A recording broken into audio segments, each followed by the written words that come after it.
Nah, untuk penempatan ini mungkin kurang lebih baru sekitar 400 ribuan penempatan. Masih ada sekitar mungkin 120 ribu sampai 200 ribuan lagi yang masih menunggu penempatan. Karena penempatan ini sifatnya adalah usulan daerah. Dan karena sifatnya adalah usulan daerah, maka menunggu daerah membuka formasi. Dalam 2 tahun belakangan ini Komisi 10 selalu mendesak pemerintah agar pemerintah daerah membuka formasi. Jadi sudah masuk 3 tahun sekarang. Lalu kemudian Forum Guru Prioritas Pertama Negeri dan Swasta Jawa Tengah FGPPNS serta pimpinan dan anggota Komisi 10 DPR RI. Kebetulan hadir ada Pak Johar dari Sumatera Utara mewakili Gerindra, Ibu Ledia dari Kota Bandung Cimahi mewakili PKS, saya sendiri dari Demokrat Kabupaten Bandung, Bandung Barat, dan Pak Fikri dari PKS mewakili Tegal Pekalongan, Tegal Brebes dan Tegal dan Brebes. Terima kasih sekali lagi. Izinkan karena tadi kami baru saja selesai rapat pembiayaan pendidikan. Kita juga dapat insight baru rupanya dari Kemendagri tentang pembiayaan pendidikan dan anggaran yang sudah diturunkan. Nanti kita bisa diskusi lebih detail lagi di sini. Mungkin karena sifatnya ini adalah kita mendengarkan aspirasi, mungkin sementara kita sampai jam 4:30 lebih dulu. Bisa disetujui? Cukup ya? Karena masih ada kereta Wus kalau jam 5 tuh. Buat yang mau ke Bandung, kalau ke Jawa Tengah, ya memang harus nunggu kereta yang lainnya. Hari ini adalah RDPU penyampaian aspirasi tentang permasalahan pendidikan. Dan sebagaimana kita ketahui, saya harus menceritakan sedikit bagaimana proses perjalanan konsep P3K atau juga kita pengangkatan honorer berawal sejak 2018, sebetulnya 2018 sudah ada itu ya. Lalu kemudian baru kemudian di tahun 2020 Kementerian Pendidikan membuat skema untuk pengangkatan P3K yang disepakati oleh Kementerian Kemenpan RB, Kemendagri, Kemendikbud dan mungkin kementerian lainnya yang menerima P3K. Nah, konsepnya sederhana, Bapak dan Ibu yang saya muliakan.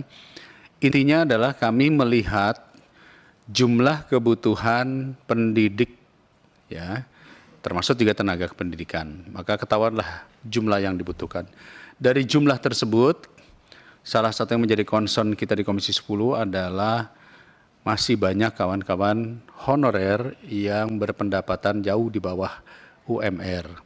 Bagaimana cara mendorongnya? Karena permasalahan pendidikan itu salah satunya adalah guru. Mau bikin kurikulum seperti apapun juga kalau gurunya terbebankan dengan berbagai permasalahan finansial ataupun yang lainnya, biasanya itu nggak akan jalan. Nah, salah satu upayanya dengan membuka honorer masuk menjadi P3K. Ditawarkanlah kurang lebih sekitar 1 juta lowongan, lalu kemudian berproses. Namun perlu diketahui bahwa proses ini bukan domainnya Kementerian Pendidikan ansih. Di situ ada Kemenpan RB sebagai yang melakukan panitia seleksinya, lalu kemudian juga ada juga Kemendagri yang menawarkan kepada daerah untuk menyiapkan formasi, dan ada Kementerian Keuangan yang menyiapkan alokasi anggarannya. Mungkin Kemendikbud lebih kepada jumlah kebutuhan dan bagaimana seleksi dilakukan, assessment dilakukan. Dalam proses perjalanannya pun kita masih terus Komisi 10 mendorong agar terjadi afirmasi demi afirmasi, sehingga yang usianya sudah di atas berapa tahun waktu itu ya, 40 ke atas kalau nggak salah ya, bisa lolos, lalu kemudian turun lagi 35. Banyak yang sudah lolos berdasarkan laporan Kemendikbud terakhir ke kita, kurang lebih sekitar 700.000 lebih sudah lolos. Nah, untuk penempatan ini mungkin kurang lebih baru sekitar 400 ribuan penempatan. Masih ada sekitar mungkin 120.000 sampai 200.000-an lagi yang masih menunggu penempatan. Karena penempatan ini sifatnya adalah usulan daerah. Dan karena sifatnya adalah usulan daerah, maka menunggu daerah membuka formasi. Dalam 2 tahun belakangan ini Komisi 10 selalu mendesak pemerintah agar pemerintah daerah membuka formasi. Karena tanpa formasi mungkin tidak bisa diserap.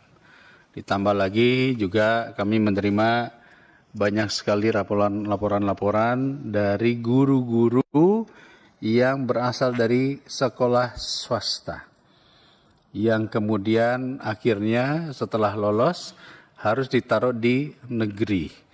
Nah, ini membuat kami juga didatangi oleh perguruan-perguruan swasta yang mengatakan menginginkan gurunya dikembalikan. Jadi permasalahan ini rupanya cukup rumit, tapi yang saya paling sering dengar adalah bahwa sudah lolos tapi SK belum turun. Nah, mudah-mudahan kawan-kawan nanti dari PGP, PNS dan Forum Guru Prioritas bisa menyampaikan aspirasinya. Mudah-mudahan ada hal-hal yang bisa kita jadikan bahan untuk kami nanti melaporkan kepada pemerintah bahwa ini masih banyak saudara-saudara kita yang perlu mendapatkan atensi. Mungkin itu sebagai pembuka dari saya. Selanjutnya kami persilahkan